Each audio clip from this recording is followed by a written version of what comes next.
Harrison has done over $20 million selling this product and products like it on Shopify. And we're gonna share how he did it, how you can do it, and the biggest mistakes he made in starting his Shopify business. And make sure to smash the like button because he's gonna be sharing everything in this video. All his numbers, all the mistakes, all the behind the scenes things, and what products he sells on Shopify. So let's get started with how Harrison got started with his Shopify site. So let us know, how'd you start this? I was working in the subscription division at Vistaprint, and I had the idea for the Dollar Shave Club of smoking supplies. So I put the idea on Reddit. I got my first 200 subscribers overnight. It was about $4,000, and I originally started with $700 worth of supplies and was like, oh, I don't even know how I'm gonna fulfill these. And that week I walked out of my day job. It all started from there. And within the first moment of you having the idea, you told me you went home and you started the website. Yeah, like as soon as I got the idea, I'm like, I'm on it. I'm doing this. I'm gonna try this out. And in your first year of selling on Shopify,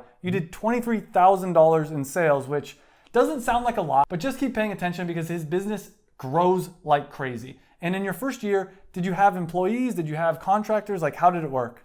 It was mostly free labor of people just like, hey, I like this idea. I believe in it. I'm gonna come by and help you. So we had all sorts of people come by, doctors, teachers, wow, a whole fraternity, and they were helping us pack boxes for free until a few months later into 2016 realized this isn't going to work. We actually need to build a business here. And that brings us to 2016, and let's talk about some of the big things that happened in 2016, because at the end of 2016, you ended up, 10xing your company, 30xing actually, ended up doing around $650,000 in revenue by the end of 2016. So what happened? How did you grow so quickly? Yeah, so one of the ways was we made a viral video on Reddit. Unfortunately, it got removed, but on 420, it was the #1 video on our trees, if you're familiar with Reddit. That was really, really big for us. We also started designing our own glass. One of my partners has about a decade in glass blowing experience. So in 2016 is when we really started having unique designs as opposed to things that we just found on the internet. And it wasn't all smooth sailing because this video, it goes viral, super amazing. One issue you told me is you didn't collect the emails, that you could have potentially collected a lot of emails. So the video was removed. We had hundreds of thousands of people go to it, perhaps millions seeing the Reddit post, and we weren't collecting emails at the time because like everyone was like, oh, you're not actually gonna hit #1 on Reddit videos. And yeah, we did. And I had all this traffic to the site and I wasn't able to follow up with any of it. So the video was a huge boost and then it got taken down and it was over. And we had to find a way to generate sales again. And I was like, damn, I wish I had all those emails. And because of that video, you ended up having some legal issues, had to change your name. What happened there? Yeah, so the video went viral. It was the #1 video on our videos on 420. And the brand got a lot more attention than it ever had before. We ended up having a bit of a legal hiccup where we had to change the name of the company, which really sucked. And I was really sad about it at the time. And we changed it from Dollar High Club to Daily High Club. And I didn't realize at the time, but it was a huge blessing in disguise because we were never going to make money selling shit for $1. So that really worked out well. And I think a lot of people like the new name better. And in 2016, you also got shoulder surgery and you moved into a warehouse. Any other crazy things that happened or anything else you want to talk about? We got our first warehouse in 2016, but actually I had a bad skiing accident when I was 19 and I've had a bunch of surgeries on my shoulder, and the first surgery I found out had failed and my arm had come out of the socket at night, just when I was sleeping, and randomly I was trying to get this start off the ground, and it's like now I need to have a bone and muscle and 2 huge screws transplanted into my arm and I'm gonna be in bed for a month. That was really not good. I actually typed up an email to one of my biggest competitors at the time to sell the business, and I didn't hit send, which was one of the best decisions I ever made. Yeah. But I was like, I don't know how long I'll be in recovery. This is super competitive. I don't know if I could do this. And after we came back with a vengeance, my team had picked out a warehouse and I hadn't even seen it because I was recovering from the surgery. So I didn't even know what they picked. And then I was well enough to go and had a sling. I got there and they picked a abandoned bridal studio. So the walls were pink. It had love quotes and dressing rooms, and it was it's definitely a weird vibe, but it worked out really well. But at the end of the day, you ended up going from $23,000 in revenue to over $600,000 in revenue. And that brings us into 2017. And I know for you, 2017, that's when things started to really go. And by the end of 2017, you were doing $2.5 million in revenue. What happened? How did you do it? I think that's right around the time you moved to LA as well. Yeah. So my whole team moved from DC to Los Angeles. They literally packed a truck full of all of our water pipes and drove it across the country. And moving to Los Angeles, I really believe Los Angeles is the place where you build a brand. So I was here on a trip and I met Tommy Chong, and I basically called home and I was like, hey guys, I'm staying. This is every day that I'm not here, I'm wasting my time. Mm-hmm. And I'm like, are you guys down? And about 7 of the team members came with us. Only one of them didn't because he was in school. It was really great to have that dedicated team who was ready to move across the country. And we also ended up doing a partnership with Tommy Chong, which really helped bring our reputation to the next level. So that really helped a lot in 2017. How did you grow from $600,000 to $2.5 million? I know you were telling me about like custom glass pieces and like Instagram collabs. Was that the secret? And if so, like how can people at home do that? Yeah, so that was definitely part of the secret. And the way I got a lot of these collabs was through Instagram, through growing our following, through DMs and cold contacting people and cold calling over and over. And I feel like in 2015, we were barely learning to crawl. And then 2016, we were learning to walk. And 2017 is when we started to learn to run.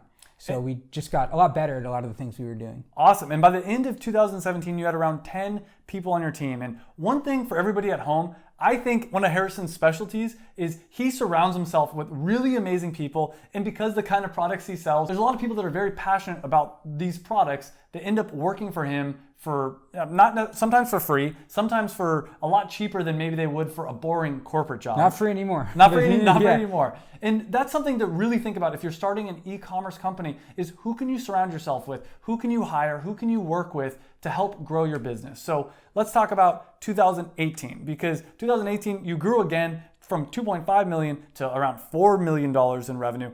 How'd you do it? What happened in 2018? So yeah, 2018, we started to get more settled into Los Angeles. We were sharing an office with Tommy Chong for over a year, which was really, really cool. So all of the celebrities who would come in to meet him would also meet us. So that really helped out a lot. And we had a lot more partnerships. I believe we partnered with Be Real and Chanel West Coast and a little more mainstream partnerships that really got our name out there and grew the brand. And that's another important key for everybody at home is don't think that you have to be the only one marketing your product. Leverage influencers, leverage celebrities, find people that would love your product, send them free product, or maybe even pay them to promote your product. So what else happened in 2018? Yeah, in 2018, we had a little bit of a slowdown in our growth as we were just trying to figure out what we could do next on top of what we were doing. There were a lot of YouTubers and influencers we were working with. At the time, the social media policies were much different and they were getting deleted. And our competitor was raising money. We were losing a lot of opportunities, and we were one of the only companies we were competing against not VC funded at the time. And there were times we were literally on the verge of bankruptcy. It's happened more times than I can count. Again, I'm gonna throw this in there. It's like, it's the roller coaster. So you hear going from 2.5 million to $4 million revenue, that's so amazing. And most people don't talk about the fact that they were on the verge of bankruptcy or that for 9 months straight, they weren't really growing that much. But there was other cool things that happened that year too. Like I know you got your Tesla and you met me. So we met around 2018 and you had a ton of other cool experiences. I got to hotbox a private jet. That was a really interesting experience. And something I should mention, at the end of 2017, our sales were pretty strong and it can be very seasonal because it's the holidays. And for 2 years at least, I'd worked my ass off and I hadn't got I was literally still living off ramen noodles and McDonald's and microwavable meals and trying to save every penny I can. And I was so frustrated. I'm like, I'm gonna get a Tesla, and I got a great deal on a Tesla. And then realized a few months later, after the Christmas sales died down, I totally cannot afford a Tesla. But that was very motivating because I was like sitting there looking at this car I couldn't really afford. Like damn, like I need to be able to afford this, and that really helped drive me forward. And you did it. And that'll bring us into 2019. And in 2019, a lot of bad things happened. I think 2019 is when we started hanging out a little bit more. And I remember because every time I thought I had issues, I'd meet up with Harrison and I'm like, okay, your issues are way worse. So 2019, I know you ended up doing closer to $5 million revenue. Break us down. How'd you get from the 4 million to the 5 million and talk about all the crazy things that happened in 2019?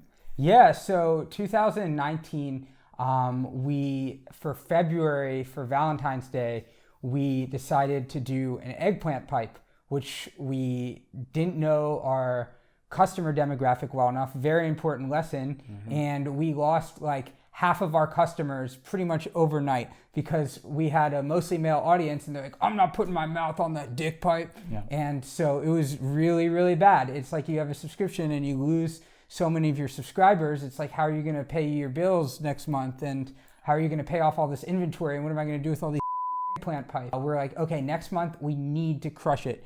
And we had a random inspection at our factory, which closed us down for several weeks, did terrible the next month, just through really, really bad luck, and had 2 months back to back. And we're like, I don't even know if we can like keep running this next month. But we really kind of buckled down, and it really damaged us for months. Like, it damaged our growth. We didn't have the VC funding other people had. We started to look for it at the time, but people didn't really want to give us money after coming off these really bad months. That was definitely one of the most challenging times. Around the holidays, we started to pick back up again. So we were able to finish the year pretty strong. I think like December and January were the only months that we were like really pretty proud of that year, and everything else was just like trying to recover from the mistakes in February.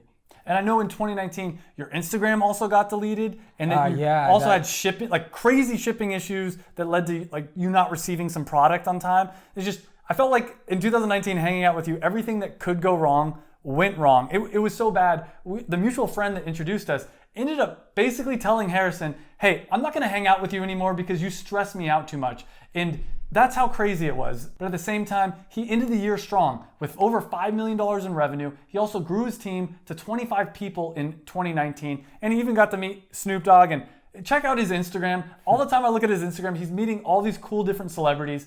I'll put a link in the description, but that leads us into 2020. And 2020 was one of your craziest years in a very positive way. I think a lot of good things happened. Some negative things happened as well. Break it down. What happened in 2020? And by the way, at the end of 2020, he did around $10 million in revenue. So pretty crazy year. How'd you do that? How'd you double your revenue? How'd you grow this amazing Shopify company? Yeah, so in 2020, it started off very strong. We were very optimistic. We had some of our best months ever in January, February. Then this COVID thing happened. We get a lot of our products overseas. And we were affected by it before it really even hit the US. So we were telling our customers, hey, like there's this COVID thing going on, and a lot of people were telling us, oh, this is fake. Like this is fake. This is not a thing. And like people were really, really mad at us about COVID delays, to the point where we just canceled our March subscription and did absolutely terrible. Like we had to go a month without sales. It's like, how are we going to pay all our people? We decided to cancel it because we're like, April 420 is a really, really big month, and we need to get that right. So we canceled March, and then in April we had our best month ever in sales, and that was crazy because it was a very good decision. But at the same time, we had some issues with our subscription management provider that refunded hundreds of thousands of dollars to customers who were waiting for their products, and it was an absolute nightmare. So what should have been a very great month was held back by a very shitty company's software. And that's the roller coaster again. If you're learning one thing from this video, it's like this really bad thing happens, and then this really good thing happens, but then this really bad thing happens. And generally it's trending upwards, and you just gotta get it. One thing I've learned from Harrison is you just gotta keep going. You gotta keep trying new things and seeing what works and seeing what doesn't work. What else happened in 2020?